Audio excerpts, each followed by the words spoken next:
പ്രജിതേ, നമ്മുടെ നാട്ടിലെ ഈ ബംഗ്ലാദേശികളുണ്ടല്ലോ, അവര് നമുക്ക് ശരിക്കും പണിയാവും. എട്ടിന്റെ പണിയാണ്. ആണ്.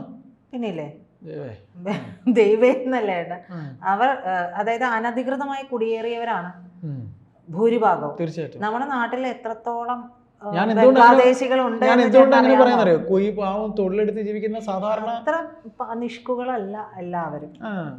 അങ്ങനെ നിഷ്കുവായിട്ട് കരുതണ്ട.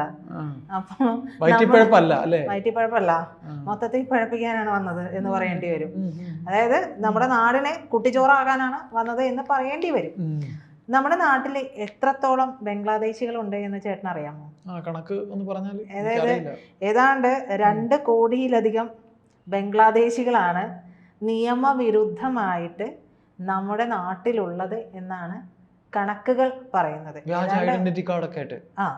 ഇനി വ്യാജമായാലും ഇനി ഇല്ലാണ്ടായാലും ഉള്ളത് മൊത്തത്തിൽ ഇത്ര പേരാണ്.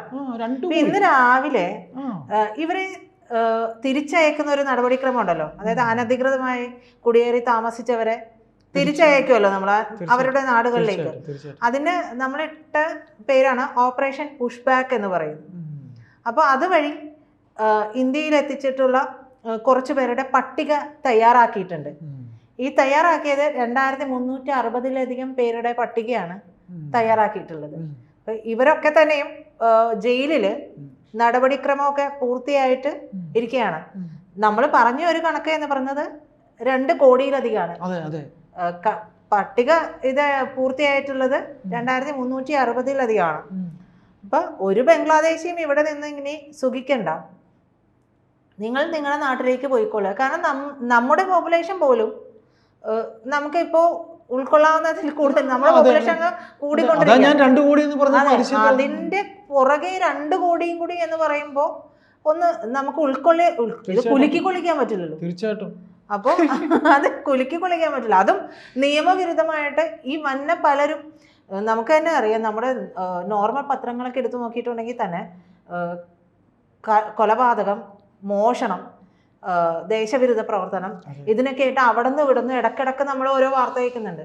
ഇത് ഇടക്കിടക്ക് കേൾക്കുന്നതാണ്.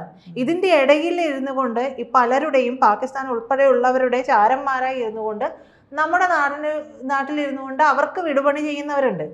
അപ്പൊ ഇത് എത്രത്തോളമാണെന്ന് നമുക്ക് ഓരോരുത്തരെയും പോയി തിരഞ്ഞു പിടിച്ച് കണ്ടുപിടിക്കാൻ പറ്റില്ല. അപ്പൊ നമ്മൾ സ്വാഭാവികമായിട്ട് അവരെ അങ്ങോട്ട് നാട് കടത്തുക. ഇപ്പൊ ഇന്ന് രാവിലെ ഞാൻ നോക്കുമ്പോ 742 ബംഗ്ലാദേശി കുടിയേറ്റക്കാരെ നമ്മുടെ സുരക്ഷാ സേന മടക്കി അയച്ചിട്ടുണ്ട്. അത് അതിർത്തിയിൽ വന്ന് നിൽക്കുകയാണ്, ഞങ്ങൾ ഇപ്പം അങ്ങ് കയറും. അപ്പോൾ സുരക്ഷാ സേന വേണ്ട, അവിടെ തന്നെ നിന്നു, ഇങ്ങോട്ട് വരണ്ടേ, ഇവിടെ സൗകര്യമില്ല എന്ന് പറഞ്ഞു. അപ്പം തിരിച്ചയച്ച ഞാനിങ്ങനെ പറയുന്നു എങ്കിലും ഇതിൻ്റെ ഒരു സീരിയസ്നെസ് വളരെ സീരിയസ് ആയിട്ടുള്ള ഒരു വിഷയമാണ്. അപ്പോൾ ബംഗ്ലാദേശിലുള്ള സിൽഹെറ്റ്, മെഹർപൂർ, മൗൽവി ബസാർ എന്നിവിടങ്ങളിലെ അതിർത്തികളിലൂടെയാണ് ഇവര് ഇന്ത്യയിലേക്ക് ബലം പ്രയോഗിച്ചും എന്ന് വെച്ചാൽ അവര് കടന്നു കയറാൻ ശ്രമിച്ചത്. അപ്പൊ ഇവരെ ബലം പ്രയോഗിച്ചും ഭീഷണിപ്പെടുത്തിയും ഒക്കെ തിരിച്ചയക്കുകയാണ് ചെയ്തത്. അപ്പൊ ഞായറാഴ്ച രാവിലെ മെഹർപൂരിൽ അതിർത്തിയിലെത്തിയ 19 ബംഗ്ലാദേശി നുഴഞ്ഞുകയറ്റക്കാരെ സുരക്ഷാ സേന മടക്കി അയച്ചിട്ടുണ്ടായിരുന്നു. തുടർന്ന് ബോർഡർ ഗാർഡ് ബംഗ്ലാദേശ് താൽക്കാലിക അഭയ കേന്ദ്രത്തിലേക്കും കൊണ്ടുപോയിട്ടുണ്ട്.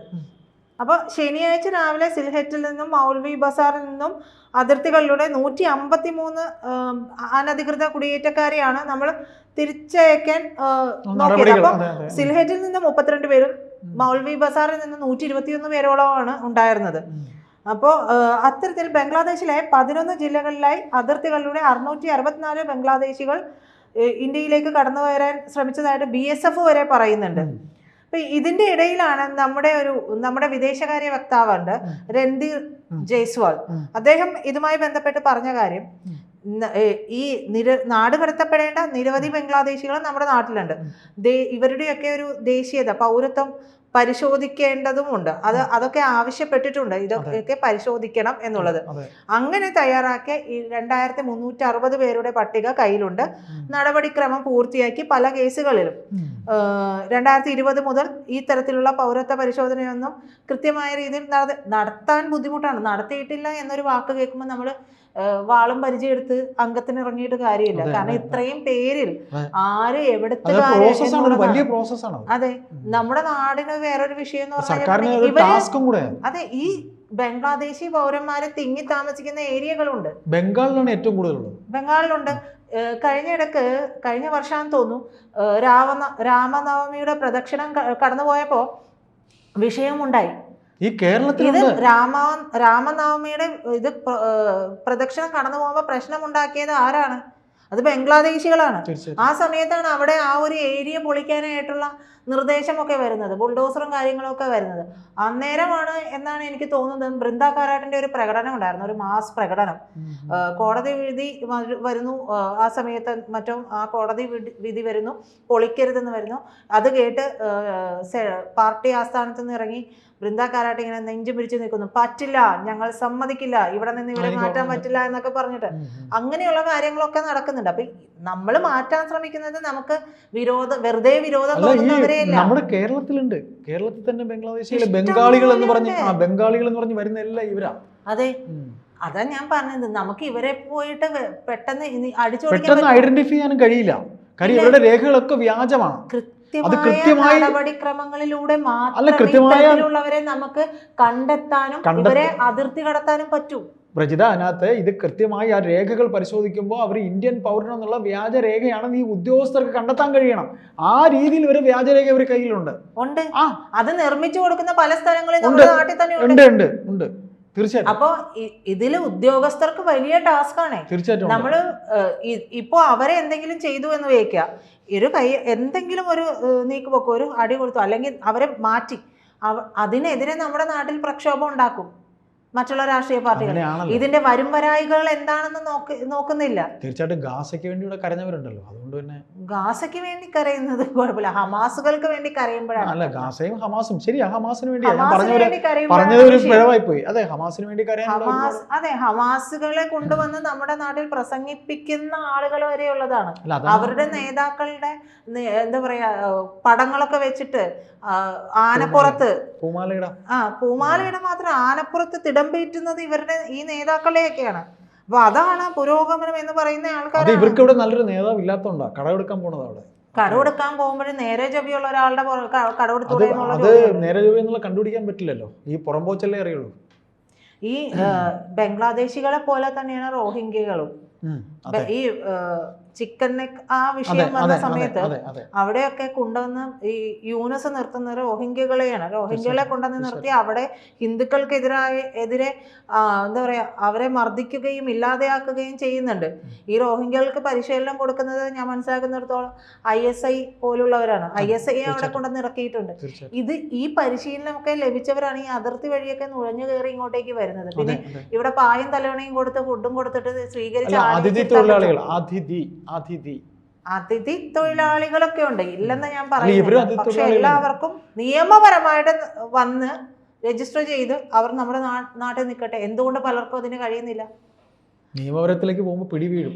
ഇത് ഇന്ത്യൻ പൗരത്വം അല്ല എന്നുള്ളതിന്റെ പിടി വീഴും. അത് കറക്റ്റായിട്ട് പിടിക്കും. അല്ല, നിയമപരമായിട്ട് നമ്മുടെ നാട്ടിൽ വരട്ടെ. വരട്ടെ. അത് വരില്ലല്ലോ. നുഴഞ്ഞു കയറുന്നത് എന്തിനാണ്? നുഴഞ്ഞു കയറി ഇവിടെ ചെയ്യുന്ന എന്റെ സംശയം, നിയമപരമായിട്ട് വന്നാൽ ഇവർക്കൊരു നിശ്ചിത കാലയളവ് കഴിഞ്ഞ് തിരിച്ചു പോകേണ്ടി വരും.